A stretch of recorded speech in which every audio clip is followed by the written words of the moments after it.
made your point. You made your point. Now Asauddin Owaisi, please. शुक्रिया chairman साहब, आपने मुझे बोलने का मौका दिया। मैं इस तहरीक अदम एतमाद की तायद में खड़ा हूं जिसको टीआरएस पार्टी और हमारी पार्टी ने दिया, जिसको स्पीकर साहब ने कबूल किया। सर, मैं 11 पॉइंट आपके सामने रखूंगा जो मैं बताने की कोशिश करूंगा कि क्यों हम इस तहरीक अदम एतमाद की तायद में और मोदी हुकूमत की मुखालिफत में खड़े हैं। सर, हालिया दिनों में हमारे मुल्क में ट्रेन में एक वर्दीपोश दहशतगर्द ने अपने सीनियर मीना साहब का कत्ल करने के बाद ट्रेन के कंपार्टमेंट में जाकर नाम पूछकर, चेहरे पर दाढ़ी देखकर, कपड़े देखकर उनको कत्ल कर दिया और उसके बाद उसने कहा कि इस देश में रहना है तो मोदी को वोट देना पड़ेगा। मैं हुकूमत से जानना चाहूंगा कि क्या ये अक्सरियती तबके की एक्सट्रीमिज्म और रेडिकलाइजेशन की बेहतरीन मिसाल नहीं है, और अगर है तो फिर हुकूमत इस पर क्या करेगी। सर, हमारे आइन में, संविधान में लिबर्टी ऑफ कॉन्शियस को लिखा गया, तमहीद में, यानी जमीर की आजादी का जिक्र किया गया है। मैं हुकूमत से और खास तौर से वजीर आजम से जानना चाहता हूं कि कहां गया इस हुकूमत का जमीर, कॉन्शियस जिसको अंग्रेजी में कहते हैं, जब नूह में 750 इमारतों को बगैर ड्यू प्रोसेस फॉलो किए उनके इमारतों को मुनज़्ज़म कर दिया गया, और इसलिए कि वो मुसलमान थे, पूरे के पूरे इलीगल थे। इसीलिए पंजाब की हाईकोर्ट और हरियाणा की हाईकोर्ट ने कहा कि ये एथनिक क्लेंसिंग है। इसकी एक बेहतरीन मिसाल है उस हुकूमत की। तीसरी है कि इस मुल्क में एक नफरत का माहौल, बल्कि एक आतिश को पैदा कर दिया गया, मुसलमानों के खिलाफ नफरत का माहौल। ये इनका 9 साल का इनका ये कारनामा है। तीसरा सर, मणिपुर के ताल्लुक से कल बड़ा लंबा जवाब वजीर दाखिला ने दिया। सर, आसाम राइफल के ऊपर केस बुक हो जाता है, एफआईआर हो जाता है।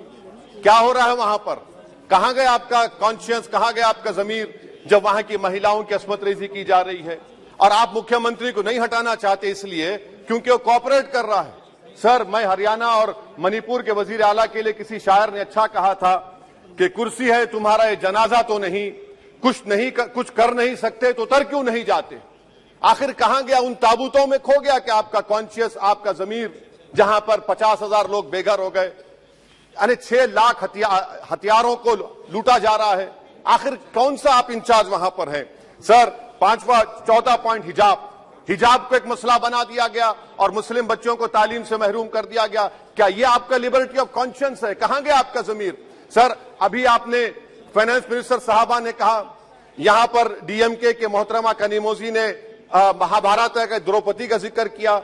मैं ये पूछना चाहता हूं, बिल्किस बानो इस देश की बेटी है या नहीं? जिस बिल्किस बानो को 11 लोगों ने रेप किया, प्रेग्नेंट थी, उसकी मां का रेप किया, उसकी बेटी को कत्ल कर दिया, उसकी मां का कत्ल कर दिया, आपने कातिलों को रिहा कर दिया। ये आपका कॉन्शियंस है? ये आपका कॉन्शियंस है?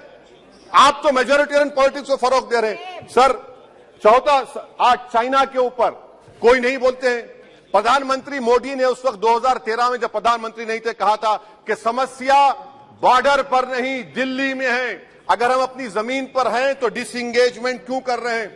क्या आज चीन हमारी जमीन पर नहीं बैठा है? क्या आज चीन से आप बातचीत कर रहे हैं? आप डिसएंगेजमेंट कर दिए, बताइए डीएस्केलेशन, डी-इंडक्शन कब होगा? मैं आपके जरिए इस हुकूमत को बता रहा हूं कि अगर प्रधानमंत्री ने अहमदाबाद में शी जिनपिंग को बुलाकर झूला झुलाया था, क्या हुआ? क्या नतीजा निकला उसका? चेन्नई दिखाया, क्या नतीजा निकला? सर, इसलिए चीन पर बोलिए, चीन को उखाड़ कर फेंकिए। सर, और एक पॉइंट जिस पर मैं मुखालिफ तायद में खड़ा हूं, हाई इन्फ्लेशन है इस मुल्क में, हाई अनएम्प्लॉयमेंट है, स्टैग्नेटिंग कंजम्पशन है। इसकी वजह से महिलाओं में हाई एनीमिया लीड कर रहा है। ये हुकूमत इसकी जिम्मेदार है। सर, कुलभूषण जाधव कहां है? पाकिस्तान में बैठा है, आप क्यों नहीं लेके आते? आप विश्वगुरु कहते हैं, कुलभूषण जाधव को भूल गए आप। कतर में 8 नेवी ऑफिसर 1 साल से जेल में हैं, आप नहीं ला सके उनको। सर, और एक चीज, 1991 का प्लेसेस ऑफ वर्शिप एक्ट इस ऐवान में पास किया गया था कि तारीख के जख्मों को नहीं खुरेदा जाएगा। आप खुरोद रहे हैं उनको। मैं आपको इंतबाह दे रहा हूं, वार्न कर रहा हूं, इस मुल्क को 90 के दहे में मत लेकर जाइए। 91 का एक्ट सुप्रीम कोर्ट में जवाब दीजिए कि आपकी हुकूमत 91 प्लेस ऑफ वर्शिप एक्ट की कायम है, उस पर कायम रहेगी। यूसीसी, सर, इस यूसीसी का फॉर्मूला क्या है? एक मुल्क में एक मजहब, एक कल्चर, एक जबान, ये तो डिक्टेटरों का फार्मूला है। भारत एक गुलदस्ता है, भारत एक मोजाइक है। यहाँ पर बेशुमार जबानें, बेशुमार मज़ाहिब बोले जाते हैं, और हिंदू अनडिवाइडेड फैमिली में Now, Owaisi ji, please try to conclude. Sir I am concluding. 8 crore 75 Hindu खानदानों को 3,800 करोड़ डिडक्शन मिला। इसके बारे में आप क्या कहेंगे सर? और मैं कंक्लूड करने से पहले आपको बताना चाह रहा हूं कि माइनॉरिटी वेलफेयर का बजट 40% कम कर दिया गया। पढ़ो प्रदेश, प्री मैट्रिक स्कॉलरशिप कम कर दी गई। मौलाना आजाद फाउंडेशन खत्म कर दिया गया फेलोशिप, और इसकी वजह से 1,80,000 मुसलमान हायर एजुकेशन में गायब हो चुके हैं। सर, मैं इख्तिताम में कह रहा हूं कि पसमानदा मुसलमान से प्रधानमंत्री को बड़ी मोहब्बत है। ये कौन सी आपकी मोहब्बत है पसमानदा, जो आपका एक मुसलमान मिनिस्टर नहीं है वहां पर? इखलाक से लेकर, पीलू खान से लेकर, अफान अंसारी से लेकर लुकमान अंसारी, मॉब लिंचिंग पूरे पसमानदा मुसलमान की होती है। पावर लूम बंद है अंसारियों के, कुरैश बरादरी का कारोबार बंद किया जाता है। स्पीकर सर, मैं कंक्लूजन में, अभी कल हमारे होम मिनिस्टर ने कहा था क्विट इंडिया। अगर इनको मालूम हो जाए कि क्विट इंडिया का नारा एक मुसलमान ने दिया था तो वो भी नहीं बोलेंगे। वो नहीं मालूम था उनको। उसका मैं कंक्लूड कर रहा हूं, उसका नाम यूसुफ मेहर अली था सर। यूसुफ मेहर अली ने क्विट इंडिया का नारा बनाया, जिसको महात्मा गांधी ने सारे देश में एक पैगाम किया। मैं कंक्लूड कर रहा हूं सर, इस देश में अगर आज क्विट इंडिया करना है तो कहना पड़ेगा चाइना क्विट इंडिया। जो गौ रक्षक है, जिसका नाम मोनू है, वो आपके लिए मोनू डार्लिंग बन गया है, उसको कहिए क्विट इंडिया। सर, जो लोग तुष्टीकरण की राजनीति आप कर रहे हैं, आप हिंदू अक्सरियती लोगों में हथियार बांट रहे हैं, ये आप देश के लिए खतरा पैदा कर रहे हैं। Now, तो please, sir, I am concluding. इसीलिए हम आपसे अपील कर रहे हैं कि हुकूमत से कह रहे हैं कि आप जो सियासत कर रहे हैं, इससे नुकसान देश को होगा।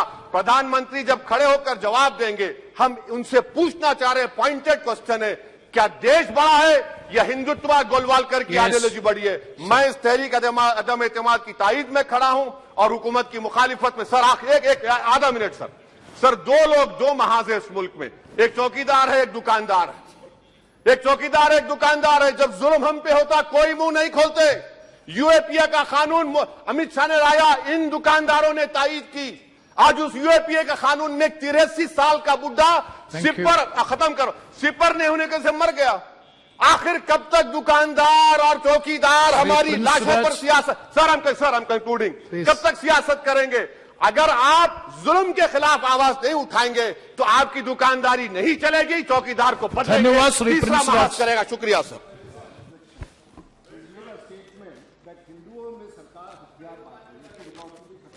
Let us